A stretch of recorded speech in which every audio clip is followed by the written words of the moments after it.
Hey guys, Morgan the Rebellious Reviewer. We talk about music, books, and movies. And today, I'm gonna have 14 of my imaginary friends review an album. Now, these 14 imaginary friends are loosely, keyword being loosely, based on real people. This includes Paris Hilton and 13 political figures.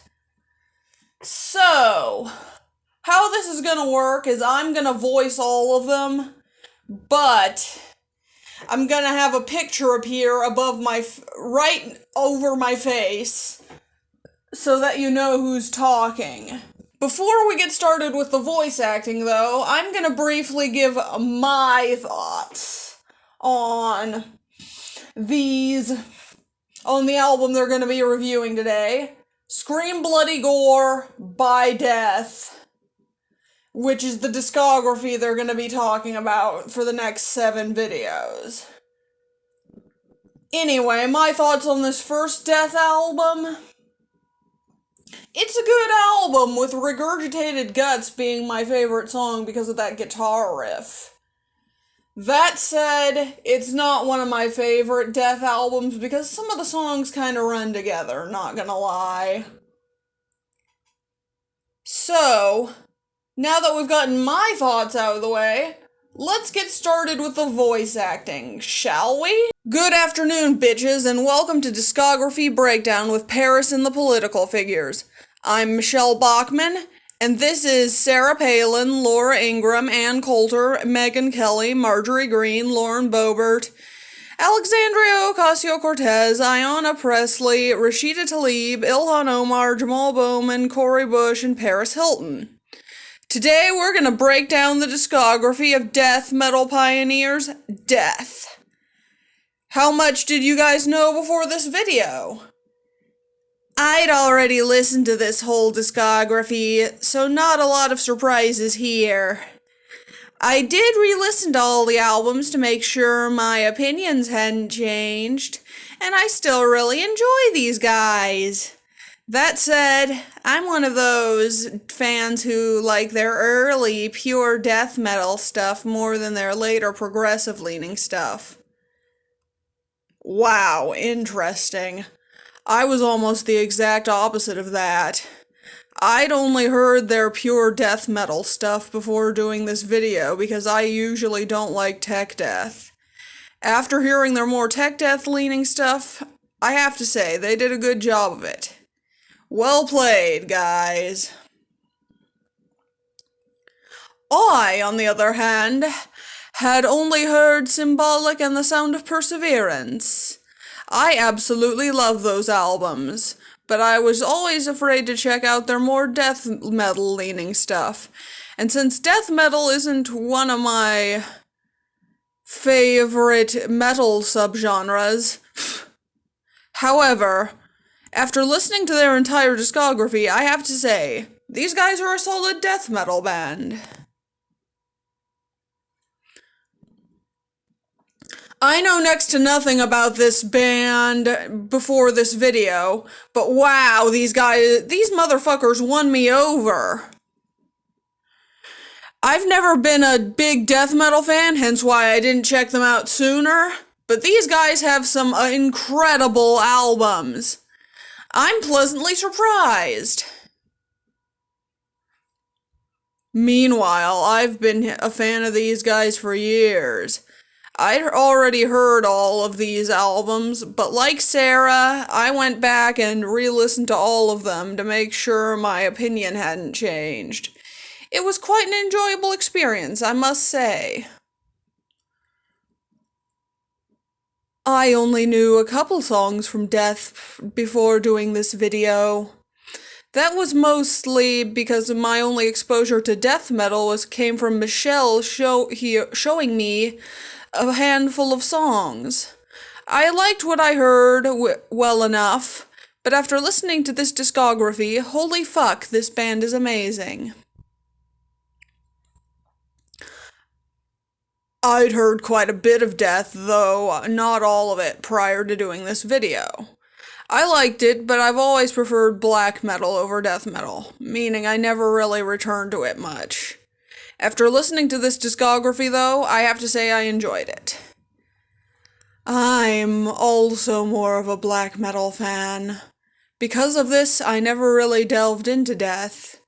However, I will say this was an enjoyable experience. Death is a good band. I was kind of in the same boat as Alexandria. I don't usually like tech death either, so I only listened to the first 3 albums. After listening to their tech death stuff, I have to say, Death did a good job with it. I enjoyed listening to these guys. I'd heard quite a bit of these guys before doing this video. Symbolic, in particular, is an absolute jam. After going through all their albums, wow, these guys are incredible. Holy shit, I love Death. That sounded wrong. I love the band Death. That's better. Anyway, these guys don't have a bad album in my eyes, and if you don't like them, we can't be friends. Haha, just kidding. Anyway, I've been a fan for a few months, and I'm glad we're talking about them. I'd never heard anything from these guys prior to making this video. That said, these guys have some solid stuff. It was a little rough at first, but by the end, I was enjoying it. I'm like the exact opposite of Sarah. I'd heard all these albums before, but I only really liked the first 4. The last 4, I mean. Mostly because I like my metal to have melodies, and the pure death metal stuff is about as melodic as a metal door being cut open.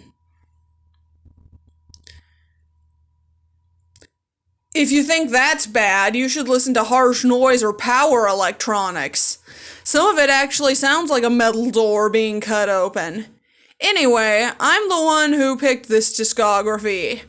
I've been a fan of these guys since the 90s, and holy fuck, their shit has aged amazingly. I fucking love every album this band has released. If you don't, fine, but you're missing out. Anyway, let's get started with the first album, Scream Bloody Gore, released in 1987. This is the opening track, Infernal Death.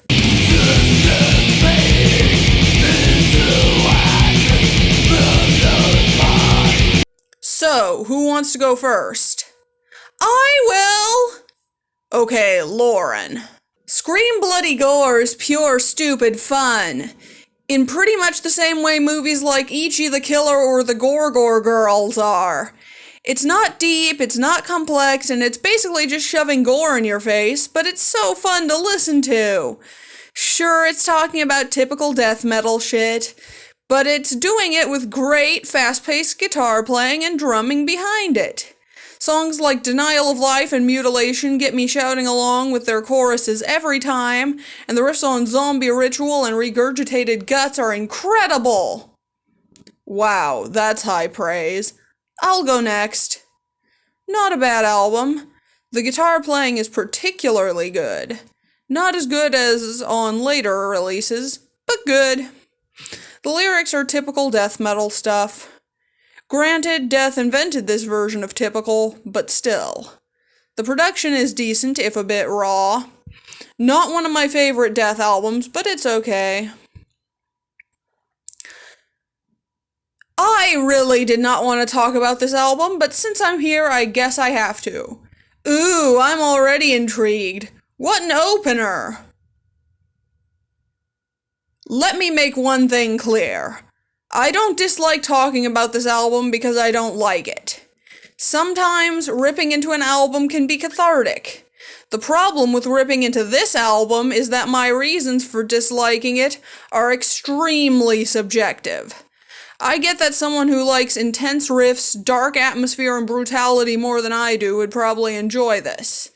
However, darkness and brutality are all this album is, and honestly, it gets tiring after the first couple songs. It also doesn't help that the lyrics sound like they were written by an edgy 14-year-old, right down to the use of a certain homophobic slur. Yeah, this album did nothing for me. Harsh, but I get it. I, on the other hand, thought this album kicked ass. I agree with Rashida about some of the lyrics, but man, those guitar riffs are so awesome. The drumming fucking slays, too. Like Lauren said, it's gory exploitation film in album form, and I'm here for it. Careful with that gore fiend talk, Corey, or you might turn into me. Hey, at least I won't be turning into the guy who directed Cannibal Holocaust. Don't you dare even joke about that. Sorry, Paris. I'm gonna side with Rashida, only I really don't see the appeal of this. Even if you like all the brutal shit she mentioned, Leprosy has all that, but done, like, so much better. If you want my opinion, this isn't even shocking enough for an exploitation film. It's more like the world's most generic slasher. Exploitation films, in many cases, have depth underneath the mindless trash. This album is about as deep as a puddle. Even if you like mindless gore, there are albums with better riffs than this. Death may have invented this version of cliché, but they sure didn't perfect it. I hate to agree with Paris, but here we are. I will admit, from a guitarist standpoint, the playing on Scream Bloody Gore is impressive, and the atmosphere is quite morbid. Other than that, there's not much to it. It's just shock value for the sake of it, and Rashida is correct that it gets rather grating after a few tracks. If you want mindless sadism and gore with no emotional depth, check it out. Otherwise, avoid it. 3 negative reviews? Wow, you guys have no taste. This album is delightful. The riffs are amazing, the drumming is amazing. The whole thing is simple, gory fun. If I'm in a death metal mood, this is the kind of thing I'm reaching for. Honestly, you guys have so little taste, you might as well eat toothpaste for lunch. Toothpaste. Yummy. Anyway, I'll side against the toothpaste eaters and say that this album is awesome. I get where the hate comes from. It is basically a gore flick in musical form, which is an acquired taste. However, I love the instrumentation. Chuck's growl is brutal, and the lyrics do a pretty good job at what they're trying to do. If there's one thing I've learned from watching horror movies, it's that there's an art to gore, and this album mostly does a good job. I agree with Rashida about the homophobic lyrics, though. I agree with Rashida on pretty much everything. It's a great album full of badass guitar and drum playing. Chuck sounds downright monstrous here, both vocally and lyrically. I agree that the homophobia shouldn't be there, but it was the 80s, and at least Chuck played with 2 gay guys who would later form Cynic. I can't hate him too much, and I agree that the rest of the lyrics do a good job creating a slasher or splatter horror vibe. I'm on Megan's side with this album. It's an above average, if typical, death metal album. I like the guitar playing, I like the drumming, but the lack of creativity and obvious Slayer worship keep me from enjoying it. It's okay. I agree, but there are some surprisingly catchy riffs on here, but other than that, it didn't really stand out. I get that Death invented this version of cliché, but that doesn't mean this album has aged well. Like Anne and Megan said, it's okay. I tried to agree. I kind of agree with Rashida, Laura, and Paris. I did not care for this album. I like my dark music to have an atmosphere. This just feels like I'm being punched in the face for half an hour, and that is not a pleasant experience. Like you guys said, it's like watching a badly made Gore flick. Wow, time to stop being friends with Ayana, Rashida, Laura, Paris, Anne, Megan, and Jamal. How can you not like Scream Bloody Gore? It was doing blood and guts before it was cool. It arguably invented the genre of death metal, and it's packed to the brim with great riffs. Seriously, half of you motherfuckers need to get your ears checked. I couldn't agree more. I fucking love this album. The riffs are great, the drumming is goddamn brutal, and Chuck legit sounds like a demon. The lyrics are gory as shit, and the whole thing is perfect for letting out aggression. If you don't like this shit, you can kiss my ass. Haha, just kidding. Anyway, let's rank it. For now, it's everyone's number one. But that will most likely change in the next video in this series where we talk about leprosy. We'll see you then. Great job, guys! Anyway, don't forget to comment, like, and subscribe. I'm Morgan the Rebellious Reviewer, and I'm out.